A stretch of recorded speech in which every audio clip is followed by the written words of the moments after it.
right now.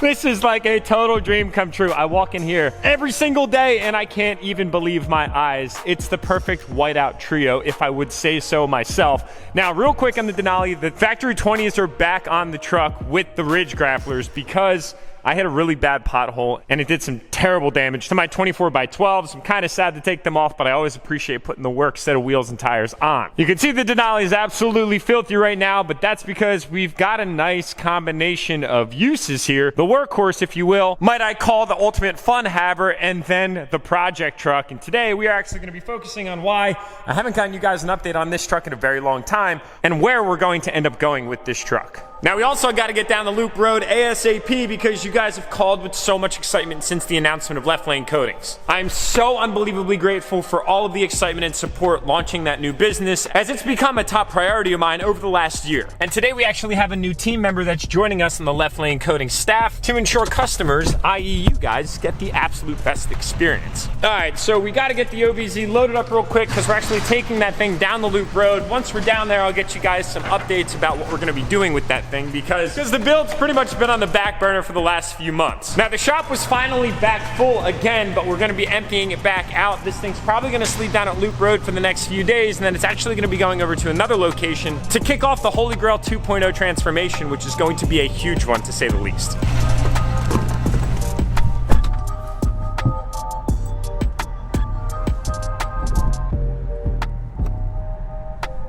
Woo, this is going to take some muscle. Oh my God, guys, before I forget, DDG 30's deadline is February 5th at 11:59 p.m. Eastern Standard Time. The Slate Blue L5P and $30,000 cash is still up for grabs if you're seeing this video before that date, but if you're seeing it after the deadline, I'm sorry, but the time has passed. If you're seeing it before, you still have an opportunity to secure your max entries for a chance to take that L5P Duramax home. How are you gonna use it? Are you gonna use it to trailer things around? Are you self-employed? You're gonna take advantage of it for business and tax purposes? Are you gonna commute it back and forth to your job, or are you just gonna use it as a weekend fun haver? I need to know. Drop some comments below.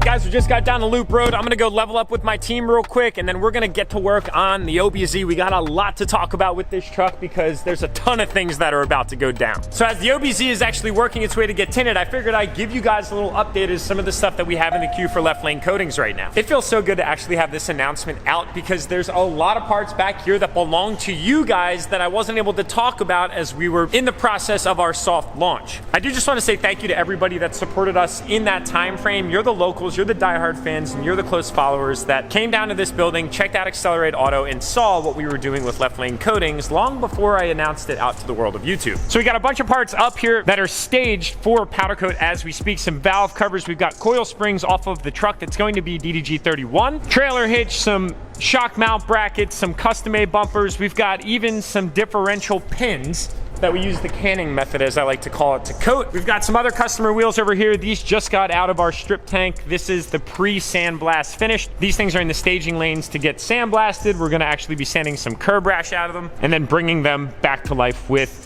a very nice super gloss black. Some Mark V super components are chilling right here. And then we've got some refinished wheels, two of which are ready to go, and one is actually in the oven as we speak. The other one is right over there awaiting its final destination. These things came in extremely curb rashed. We were able to repair the lips and then create almost a factory machined look, but with powder coat magic, which is pretty cool. And then we've got some Tacoma parts right here that were finished in a wrinkle black. Working on doing some masking right there as we speak, and we've got some other parts in the queue for sandblasting. But today we've got a major delivery with the old Denali rolling on the 35 Ridge Grapplers, which I can say with confidence is a fantastic look. So I had kind of alluded to the fact that there was going to be some upgrades to the whole sandblasting component, and part of that upgrade process is bigger air. And bigger air we certainly have. I actually just picked this moderately used Ingersoll Rand 30 horsepower rotary style compressor up. It's got a big sound enclosure on it, and it's like 100 and I think about 60 CFM. So this thing moves an absolute enormous amount of air, and then it also came with an Ingersoll Rand dryer. So we're gonna move this stuff into the building to prep for our increase in sandblasting capability. And we got Sean's Mark V Super. I just actually moved some of these parking barriers because at night sometimes the birds congregate in this area. It's terrible. So with the skid loader that we have inside, I actually moved the barriers up and out of the way to create some preferred parking to protect ourselves from the poop. You guys hear that noise? That's a piston style compressor that we have right now, which does a great job of providing air, but does not do a great job of being quiet. Fortunately, this new IR compressor has a sound enclosure, and it's a different style of compressor, so it's going to be significantly quieter.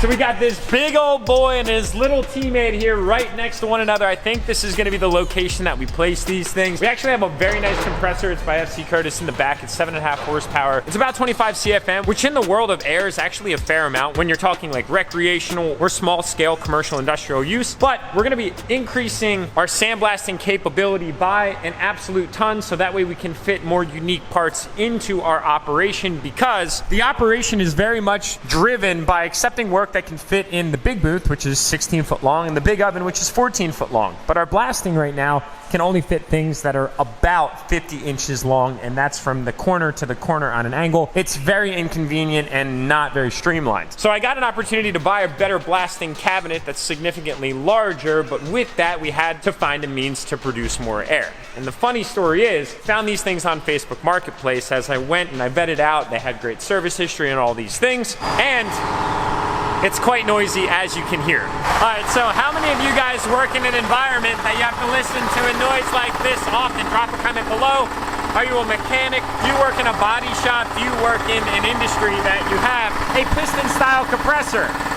I'm always looking out for my team, always looking out for my guys, and always looking out to make sure that there's a great work environment, but we also need to streamline our throughput. We've had a tremendous response from all of you guys with the launch of this business, which I am so unbelievably appreciative of. Launching anything, I get a little bit nervous. I'm naturally wondering if it's going to work. You can only do so much research, but take that as a lesson. If you take risks in a calculated way, it's going to end up working out. Just don't jump into something with a blindfold on. You really got to kind of do your due process and figure it out. That thing got us going. It allowed us to kind of validate the viability of this business, and now we are going to be improving our capabilities. So that one's got a little motor on it. This one is a rotary style compressor. It's belt driven, so it's a little easier to service. Knock on wood, buying it used, it doesn't bite me in the butt, but it's got a very clean service history, which is so important. The seller actually happened to be a subscriber, and they put me in touch with the company, aka Ingersoll Rand, that serviced this thing since it was brand new, and it had a very clean track record. Inside of this big sound enclosure right here, there's a 30 horsepower motor, and this thing, I believe, is around 150 CFM, and it takes a whopping 463 phase, which we fortunately have for power in here, so we're gonna be giving that thing a ton of juice. Now, optimization is another big thing. So parts come in here, they work their way over here, they work their way over here, and then they get stage prepped as we discussed.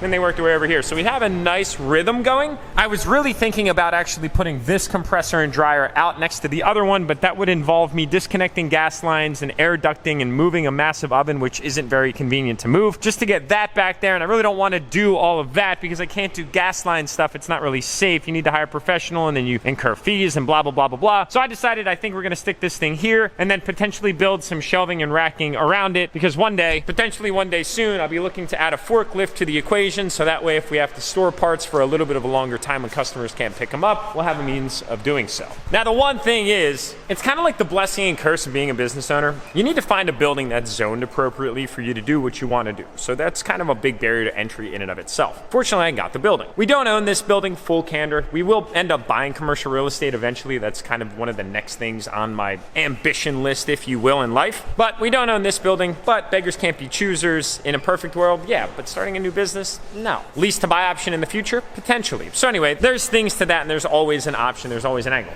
But you get into this building and it's like, all right, cool. You come back here and it really needed lighting. So I put some lighting in. Got us a little bit brighter back here, a little bit less drowsy. We needed gas line. So I had to run gas line 140 foot from the front up at the main all the way back here. A wad of cash. Then you get into running the ducting and all the contractor fees. Again, more fees. Then you get into all the contractor fees associated with running the electrical for a 240 volt fan, among other things. Getting outlets in place, getting air lines in place. And then you get with something like this. Now we got to run MC line back to run this oh so gargantuan power plant that is this 463 phase. I actually think that's kind of part of the reason that I got a decent deal on the thing, is because not a lot of shops have 463 phase, and I happen to just get very, very lucky, to say the least. All right, so I cannot show you guys what's directly in front of me, which is Dream Diesel giveaway number 31. The color looks absolutely crazy, and I can't wait to debut it to you guys, but I can show you the other thing that's in front of me right now.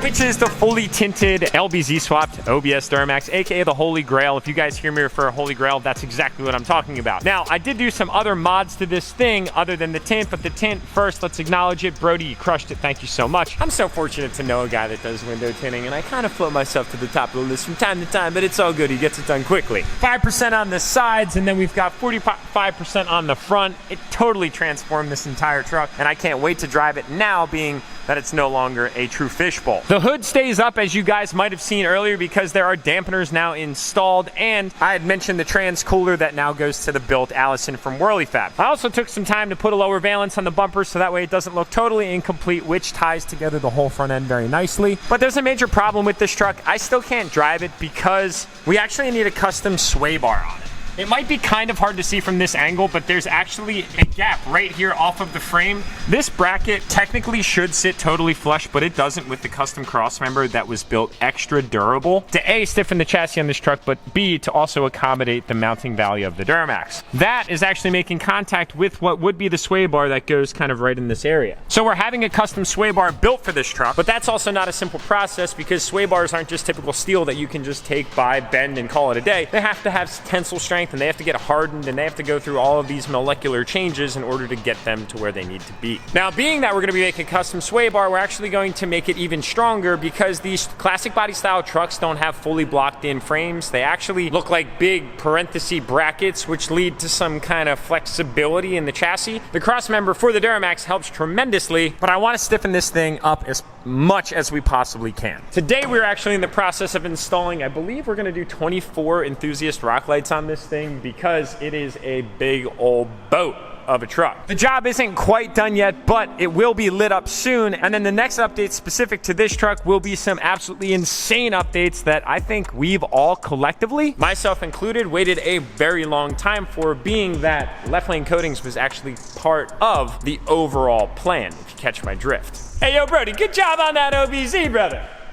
Thanks, sir. Hell yeah, dude, I appreciate you, bro. So that being said, guys, we are actually in the final days of Dream Diesel giveaway number 30. So truthfully, Procrastination Nation, this is quite literally probably your last chance, your last reminder here on YouTube to grab some entries for the sickest slate blue Denali that I've legitimately ever seen. The 1500 headlights, the 1500 taillights, all white LEDs, the 14 wide JTXs with custom enthusiast floating center caps, the Cognito 4 to 6 inch lift, arguably the greatest lift kit ever made for Duramaxes because it looks sick, it gives you more room for wheels and tires, and it improves your ride quality. Are you kidding me? Like, how can you argue all that? the new 2019 grill, all of the actual chrome to slate blue match, the more motherfucker, the list goes on. This thing's literally only got 9,000 miles on it. If you're gonna wait, then you're gonna let somebody else benefit. I'm just gonna put it to you that way. Somebody else might take that thing and steal your spot. I'm just saying a Duramax in life is 100% necessary. Am I right? Am I right? Fun fact, do you see these black wheels on this Tiguan? That was actually our first ever job for Left Lane Coatings. And they look mint. And last but not least, I want to introduce you to somebody very special that recently joined the Left Lane team.